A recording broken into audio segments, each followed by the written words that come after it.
This is the INH Squawkbox Weekly Preview. Good evening, folks. Welcome back to the INH Squawkbox. I'm Alex Crew, and I'm having a fantastic time thinking about how this Saturday night went down for your Iowa Nite Hawks. We went into our home stadium, A.J. Lynn, and we welcomed the Midwest Rampage, who did anything but during the night. We also had a lot of extra history that was being made on the sidelines. It was really awesome. Let's talk about the action right now. We had Dylan Van Leuven starting things off really strong. First drive, a 19-yard pass to Robert Centillion, and it was fantastic. Two receivers to each side of him. Takes the snap. Looks right. He's got Tate Glaspie. No, he doesn't have Tate Glaspie, but he does have a touchdown! Roberto Santillan! From there on, the score just kept piling up. Dylan also got a passing touchdown to Tommy LaGuardia. Dylan takes the snap. Under pressure, he lobs it. He's got his man. And he's going to break free! He's going to score! Touchdown, Nighthawks! Tommy LaGuardia! His third straight game in the end zone! Also getting on the scoreboard was Cameron Slotherber, getting a 4-yard run. Dylan hands the snap right up the middle, and he's in the end zone. It's a Nighthawk touchdown. Cameron Slotherber.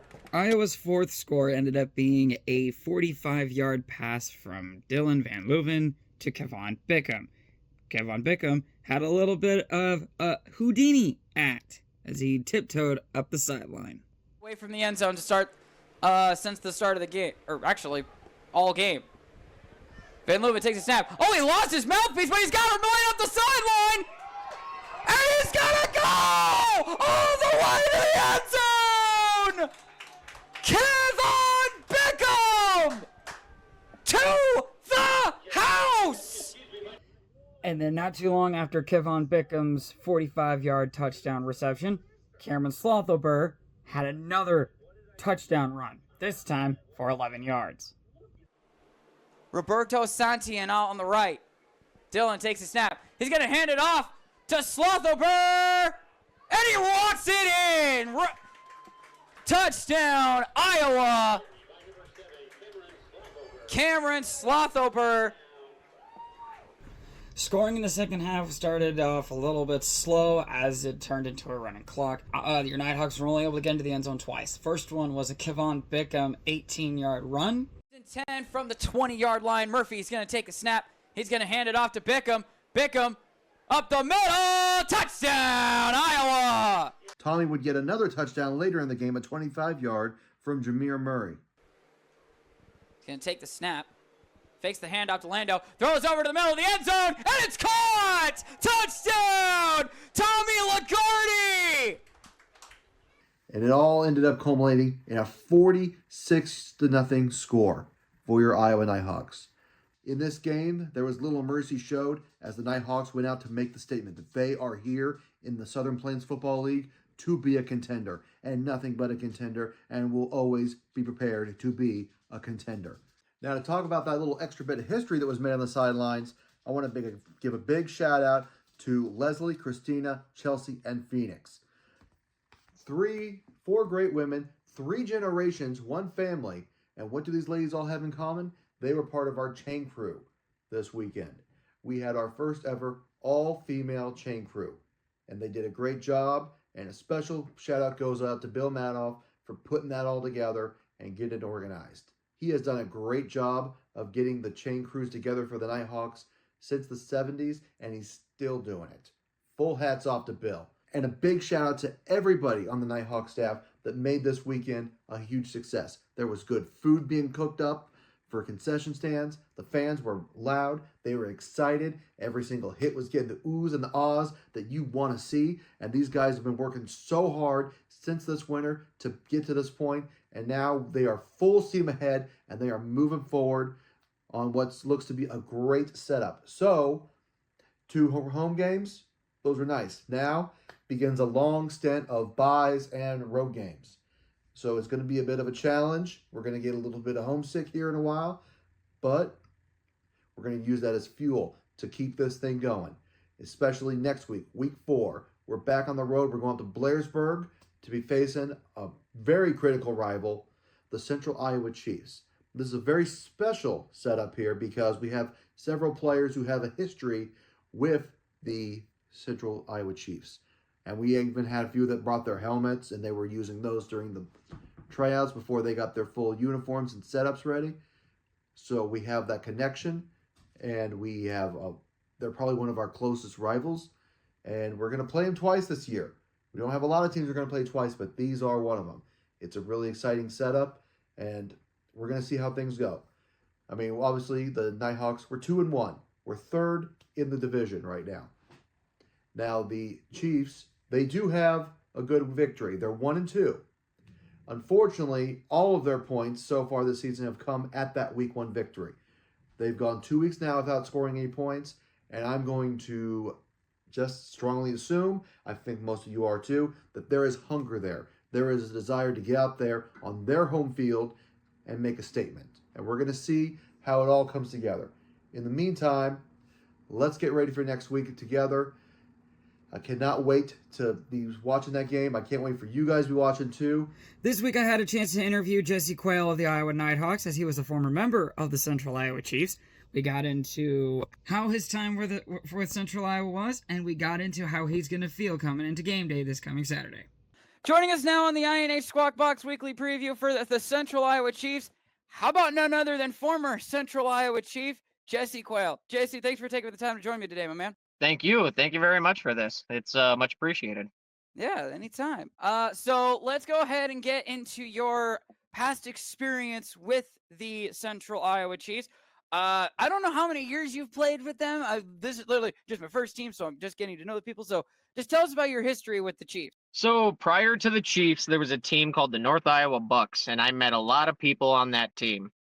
One of them specifically is one of my friends, Thomas Cadera, and he kind of brought me down to the Chiefs after the Bucks had disbanded. And Zach was also a part of that team.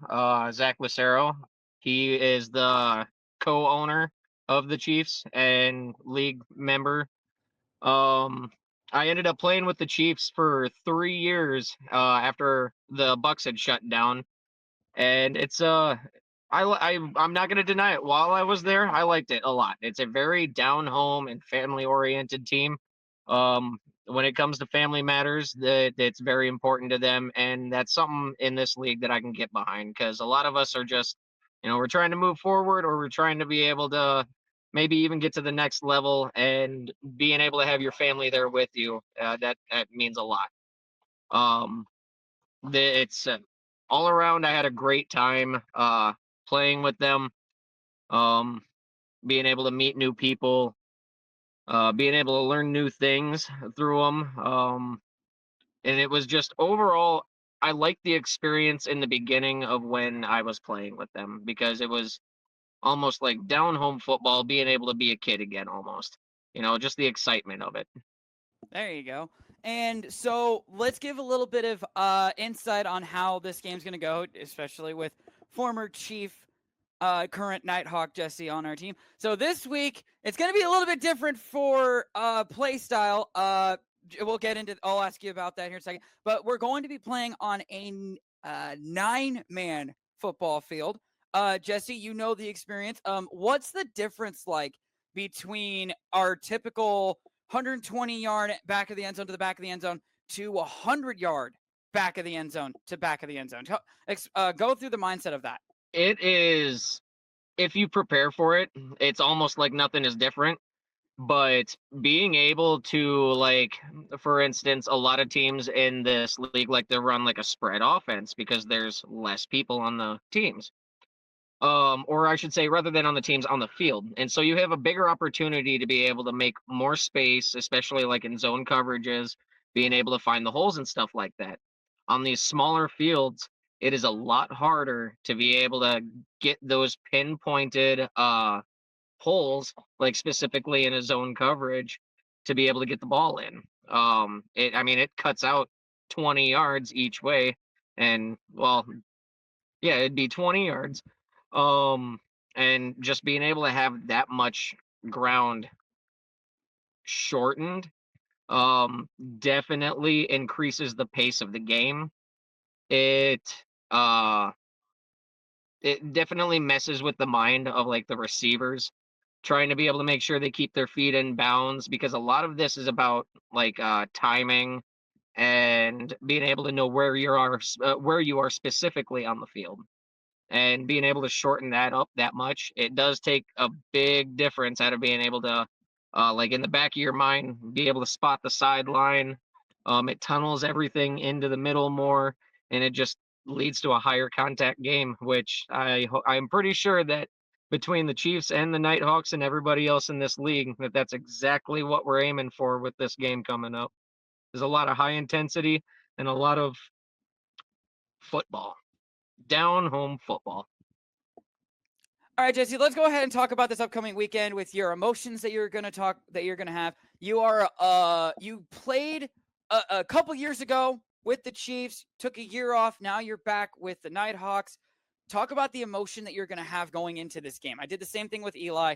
It's your turn to put yourself in the spotlight on this. Honestly, there's a lot of emotion in this. Like I said, it's a very family-oriented team, and I appreciated that very much from them. I have so much that I gave to that team, myself and people that I had been with, given everything that we could to the team, and there's a very, very, very large amount of emotion that goes into this, and it goes into like not even so much of being on the field, but like everything behind the scenes off the field that nobody talks about. Um, there is a lot of times, a lot of good times and a lot of bad times. And at the end, unfortunately, it didn't end well and we parted ways. But it's time to be able to, grab it by the face mask basically and just dive in head first. They were there's just so much emotion on it. I mean, I don't even know where to start. It like I said, there's so much more behind the scenes that happened than just on the field. And I am going to go out there on that field and I'm going to let the world know that all of this has been held in for so long, and it's going to get dumped out on that field when we aim for a victory this coming weekend. And I'm looking forward to calling that. Stream will start at 5:30 with kickoff at 6 o'clock. Jesse, one last thing before I let you start driving home, because I'm pretty sure you just got done with practice here not too long ago. Yes. Go ahead and give me a key for defense, because we all saw the film. I'm not gonna go too ham on the Chiefs, but we saw a lot of things that don't look good on the Chiefs end. What do the Nighthawks need to exploit in order to basically repeat what we did to the Rampage this past Saturday? We need to keep our explosiveness off the ball, keeping our what's the word I'm looking for? Our discipline. Keeping our discipline and still staying explosive off the ball. I feel like that's going to be our number one thing, because they're going to come in hitting hard. We know that everybody's got a little bit of emotion towards this game due to, prior people playing and maybe some words said behind the scenes. Explosion is what we need in the end of it to be able to get solid victory. They are a quick team. They have a lot of speed guys on there, and I guarantee you that if we are able to get explosive out the ball, keep our containment, and make sure we fill our gaps the right way, I guarantee we will bring home a large victory for that game. Give me a key in your eyes that you want to do personally during that game. I got a few friends and I got a few enemies on that team.